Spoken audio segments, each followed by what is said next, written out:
To daily blog उभरता Bharat channel.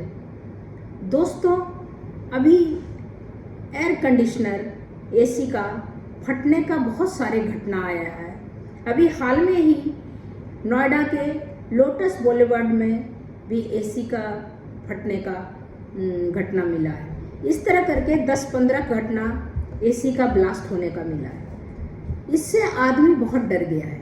ऊपर से 50 डिग्री से ऊपर की तापमान हमारे देश में, इस चिलचिलाती गर्मी में एसी में, ऑफिस दफ्तर में हो या घर में हो, जो अफोर्ड कर सकता है वो थोड़ा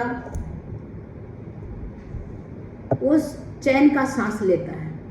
बट ये जो ब्लास्ट, एसी ब्लास्ट होने का जो घटना बढ़ रही है, उससे आदमी बहुत डर गया है। एसी ब्लास्ट होने का कारण है, तरह तरह का कारण है एसी ब्लास्ट होने का, क्योंकि अमूमन जो भारत में जो है 50 डिग्री सेल्सियस तापमान है, जो उसका कंडेंसर जो है वो उतना तक वो सह सकता है, उतना तक वो उसको कंट्रोल करके ठंडा कर सकता है उसका तापमान एसी का। लेकिन जब अगर बाहर का 50 डिग्री से भी ज़्यादा हो जाता है तो कंडेंसर जो है काम करना बंद कर देता है।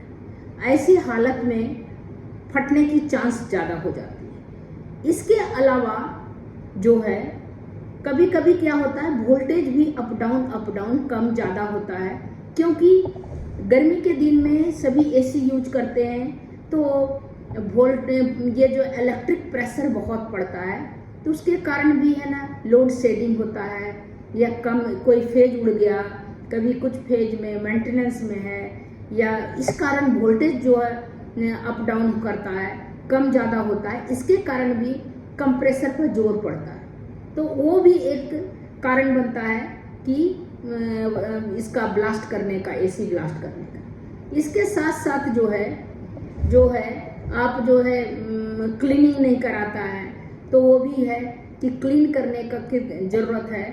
एसी का जो है सर्विसिंग कराना बहुत ज़रूरी है एसी के लिए। और कहीं अगर बाय चांस कहीं वायरिंग का शॉर्ट होता है तो इमीडिएट आप जो है मिस्त्री को बुलाएं, इमीडिएट आप मैकेनिक को बुलाएं, उसको सही करवाएं, नहीं तो वही जो है वही ब्लास्ट का एक कारण बनता है, जो कि अभी हाल फिलहाल घटना नोएडा में हुआ। इसके अलावा 10-15 और हो चुका है। तो लोग दफ्तरों में, घरों में डरे हुए हैं कि एसी से राहत के बजाय कहीं जान का लाले नहीं पड़ जाए। इसीलिए कुछ थोड़ा सा आपका सावधानी से आप ये ब्लास्ट को रोक सकते हैं। एसी 5-6 घंटा ही चलाएं, क्योंकि इंडस्ट्रियल एसी नहीं है, सेंट्रलाइज एसी नहीं है। घर की एसी जो है, जो कि विंडो एसी है या स्प्लिट एसी है, 5-6 घंटा के बाद उसको थोड़ा सा ठंडा रहने के लिए दें। इसके बाद जो वायरिंग कराएं तो अच्छे ब्रांडेड जैसे ब्रांडेड तार का कराएं, जो कि सही हो, उससे कराएं। इसके बाद बिना स्टेबलाइजर का अब एसी नहीं चलाएं। और एसी के अंदर जो गंदगी है, धूल है, जमा परत है, वो सबको आप सर्विसिंग करके क्लीन करा लें। जैसे ही आपका समर आने लगेगा, गर्मी का दिन आने लगेगा, मार्च अप्रैल में आप एसी का सर्विसिंग करा लें।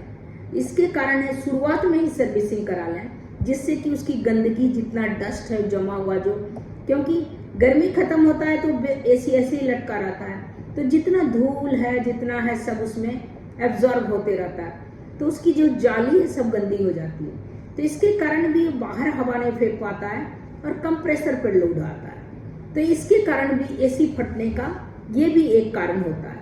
तो इन सब से सावधानी, कुछ सावधानी से आप इसको फटने से बचा सकते हैं और अपने आप को भी सेफ, अपने परिवार को सेफ कर सकते हैं। एसी में अगर कहीं स्पार्क हुआ तो इमीडिएट आप मैकेनिक को बुलाएं और उसको सही करवाएं। इसके साथ एसी लगातार ना चलाएं, 5-6 घंटा चला के कुछ देर के लिए ब्रेक दें। और विंडो एसी अगर है तो उसके ऊपर जो फाइबर सेट लगाएं, क्योंकि धूप इतनी कड़ी है, 50 डिग्री टेम्परेचर है, आदमी का बहुत बुरा हाल है।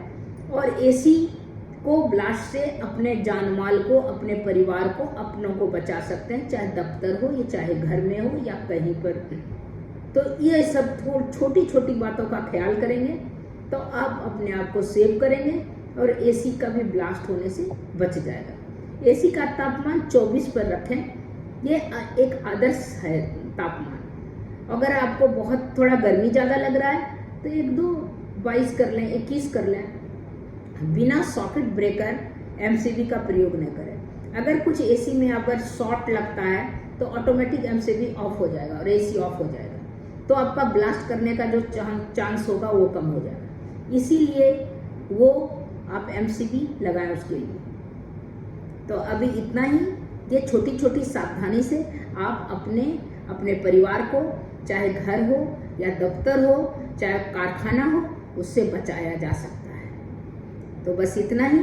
फिर मिलती हूँ अगले वीडियो में। तब तक के लिए नमस्कार।